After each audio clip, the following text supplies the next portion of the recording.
Shalom, la sainteté de la nature. Sainteté et nature sont des termes a priori antithétiques, et pourtant, dans la pensée du Rav Kook, il y a de très longs développements autour de cette notion fondamentale que nous allons essayer d'élucider dans le court temps qui nous est imparti. Quand nous parlons de sainteté, nous parlons en général de ce qui est au-delà de la nature. Effectivement, la sainteté relève d'un ordre d'idées tout à fait différent du processus naturel et déterministe que nous trouvons dans la nature. Et la nature, elle, a son fonctionnement à elle. La nature n'est pas une entité morale. La nature est une entité extérieure à la morale, amorale. Elle est, en fait, pourrait-on dire, impersonnelle, et donc ne se préoccupe pas du bien et du mal. Le Rav Kook, quand il étudie les phénomènes, disons, de pensée de son époque, en particulier tout ce qui relève de ce qu'on appelle la chilonut, la laïcité, mais c'est une analyse de manière générale de tout ce qui est athéisme, ou bien socialisme, ou bien toutes les formes de la modernité, distingue qu'il y a quelque chose dans ce qui se passe de nos jours qui a un rapport avec cette idée de la sainteté de la nature. Nous allons d'abord essayer de comprendre de quoi il s'agit au niveau le plus prosaïque et le plus simple. Si nous demandons à un bon juif traditionnel, très cher bon juif traditionnel, qu'est-ce que tu penses de la sainteté? Il répondra, eh bien, la sainteté est un idéal qu'il faut acquérir. Effectivement, il y a pour cela un livre très important, le Mesilat Yesharim, par le Ramchal, le Moshe Chaim Luzzatto, qui nous enseigne comment accéder, à travers un travail intensif, à comment accéder à la dimension de la sainteté. Et ce n'est pas facile, mais enfin, c'est accessible. Finalement, la Torah nous a promis que si nous accomplissons les mitzvot de manière absolument parfaite, eh bien, nous accédons également au statut de Kadosh, l'homme saint. Si je demande donc à ce bon juif traditionnel, oui, mais qu'est-ce que tu penses également de la nature? Il dira, la nature, il n'y a pas de problème, mais la nature n'appartient pas à la sainteté. Mais si nous continuons à l'interroger et que nous lui disons, mais enfin, tu es monothéiste, n'est-ce pas? Ah oui, bien sûr, je suis monothéiste. Alors, si tu es monothéiste, donc tu dois te dire que Dieu est présent en tout. Mais bien sûr, la foi, disons, intuitive et innée de tout juif, c'est que Dieu est présent en tout. Alors, mais dans ce cas-là, la conclusion sera, si Dieu est présent en tout, donc il doit y avoir de la sainteté en toute chose, y compris dans la nature. Réponse du juif traditionnel, religieux et bien intentionné, il dira, c'est vrai, il y a également une étincelle ou une présence de sainteté dans la nature. Cependant, je redoute, disons, l'investissement dans cette dimension de la sainteté de la nature, et ce pour une raison très simple, c'est qu'à chaque fois que nous avons entendu chez les nations l'idée du retour à la nature, eh bien, on a remarqué également une décadence, une régression sur le plan moral. Nous savons tous que les idéologies qui ont commencé à fleurir au XIXe, puis après au XXe siècle, qui prônaient un retour de l'homme à la nature, en général, enseignaient également une sorte de démission morale. C'est ce qu'on trouve dans le fascisme et plus tard dans le nazisme. Et également, on pourrait se demander si dans l'écologisme actuel, il n'y a pas également un rejet de la tradition morale, en particulier celle d'Israël, pour, disons, légitimer une sorte de retour à la barbarie d'une certaine manière. Donc on peut comprendre que le juif traditionnel, quand il entend parler de nature, se prépare au prochain pogrom. Et donc la réaction naturelle, c'est de dire, c'est vrai, ça existe, mais il y a une réticence naturelle du juif traditionnel envers la sainteté de la nature. Alors on pourra toujours demander à notre bon juif, oui d'accord, mais est-ce que tu ne penses pas qu'il faudrait un jour s'occuper également de révéler la sainteté qu'il y a dans la nature? La réponse sera oui, bien sûr, mais à la fin. Et là, le Rav Kook nous surprend, il nous dit « la fin est arrivée ». Nous sommes arrivés à un moment de l'histoire où la sainteté de la nature, qui jusqu'à présent était occultée par la tradition, exige sa manifestation. Évidemment, ces enseignements, pour le Rav Kook, ont leur origine dans la tradition kabbalistique. Nous ne rentrons pas dans les sources kabbalistiques du Rav Kook, mais nous devons savoir qu'elles existent. Et la sainteté de la nature, la sainteté enfouie dans la nature, que le Rav Kook oppose à ce qu'il appelle la sainteté habituelle, est beaucoup plus forte, beaucoup plus grande que la sainteté habituelle.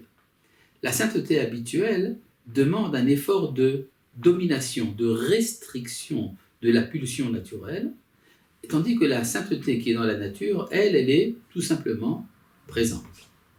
Mais elle envoie ses délégués. La sainteté de la nature envoie des envoyés qui viennent défendre les intérêts de la sainteté de la nature. Or, ils n'en sont pas conscients. Ils ne savent pas, ces délégués de la sainteté de la nature, que c'est la sainteté qui les envoie. Ils vont au contraire se révolter contre la tradition de sainteté. Ça sera des anti-religieux. Or, l'anti-religieux est poussé à son insu par l'exigence du retour de la sainteté de la nature dans l'histoire. Et on ne peut pas ne pas sentir derrière tout ça, ressentir derrière tout ça, l'influence de la philosophie de Nietzsche. En effet, pour le Rav Kook, il faut prendre au sérieux la critique nietzschéenne de la morale traditionnelle. Alors, de quoi s'agit-il ? Le philosophe allemand Nietzsche, Friedrich Nietzsche, a affirmé que la morale était immorale. Ah bon, comment est-ce que la morale peut être immorale ? C'est très simple, parce que la morale a réduit la stature de l'homme. C'est vrai qu'elle l'a rendu meilleure par rapport à la barbarie, mais en fin de compte, elle a exigé un sacrifice du spontané naturel qui fait qu'à un moment ou un autre, il faut réintégrer la pleine stature de l'homme et arriver à ce que Nietzsche appelait l'Übermensch, le surhumain. Et le Rav Kook est sensible à cette critique. Il se rend compte que la génération dans laquelle il vit, celle qu'on appelle la génération de l'effronterie messianique, Chutzpah d'Ikvita d'Imshira, est justement portée par cet idéal de retour à la nature. En particulier, il distingue cela dans le sionisme laïque de son temps. Je pense par exemple à un des fondateurs des kibbutzim, Adé Gordon, qui prônait un retour quasi religieux à la nature. Et le Rav Kook dit, oui, justement, ce qui les pousse, c'est cette sainteté de la nature qui demande à se manifester. Alors évidemment, c'est toujours assez désagréable que quelqu'un de l'extérieur nous analyse. Effectivement, par exemple, vous avez un des défenseurs de la tradition anti-religieuse en Israël, je pense ici à l'écrivain Amos Oz, qui disait « Le Rav Kook pense que moi, je suis une partie du processus de la libération. » Eh bien, sache, le Rav Kook, que je ne suis pas une partie de ce processus de ta libération. En fait, on pourrait dire, par un peu de paternalisme, que le refus d'Amos Oz de faire partie du processus de la rédemption, eh bien cela aussi fait partie du même processus. De même donc, le Rav Kook se sent attitré à affirmer que ce rejet de la sainteté habituelle vient de la part d'une autre sainteté, celle qui se cache dans la nature. Mais donc, si c'est vrai, cela veut dire qu'en fait, l'affrontement entre les deux formes de sainteté ne peut pas aboutir. Parce qu'en fait, toutes les saintetés ont leur origine dans ce qu'on appelle le Kodesh HaElyon, la sainteté supérieure, la sainteté suprême. Et donc, en fait, on pourrait dire que les religieux et les laïcs luttent dans le cadre du même corps, comme deux mains qui essaieraient de s'affronter, et aucune ne peut vaincre l'autre. Et le Rav Kook voit là-dedans, donne ici une image tirée du Midrash, de la lutte qui se fera à la fin de l'histoire entre deux grands monstres. Les deux monstres sont le Léviathan, qui est un monstre marin qui vient des profondeurs de la mer, et une sorte de taureau gigantesque, ce qu'on appelle le Behemoth, qui vient des montagnes.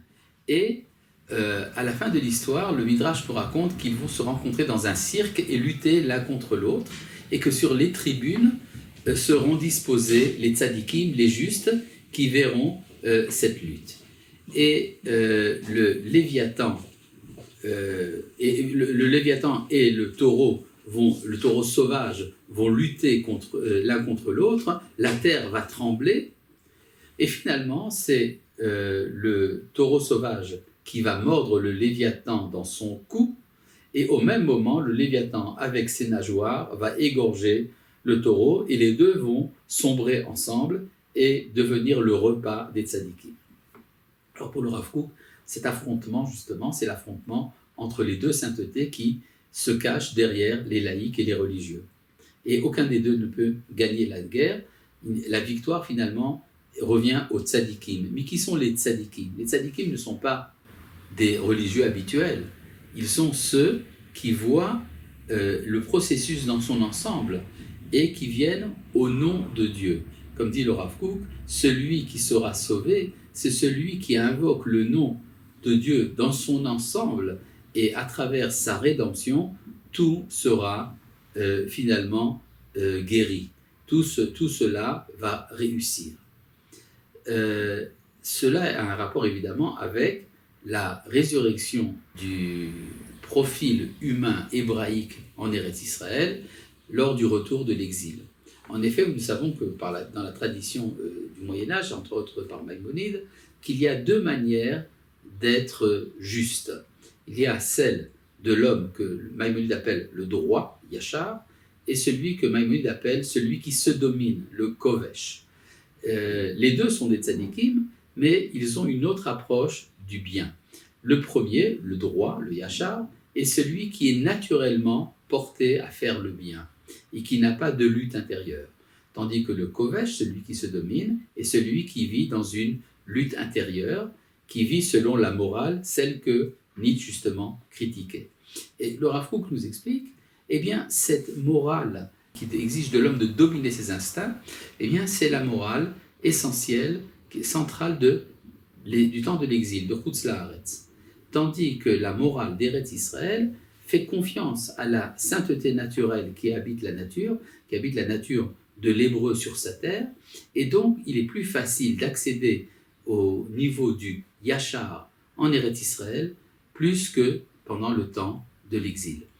Et bien tout cela est en rapport direct avec ce retour à la normalité qu'exigeait un des écrivains israéliens, Abbé Yehoshua, qui dit qu'il faut revenir à la normalité.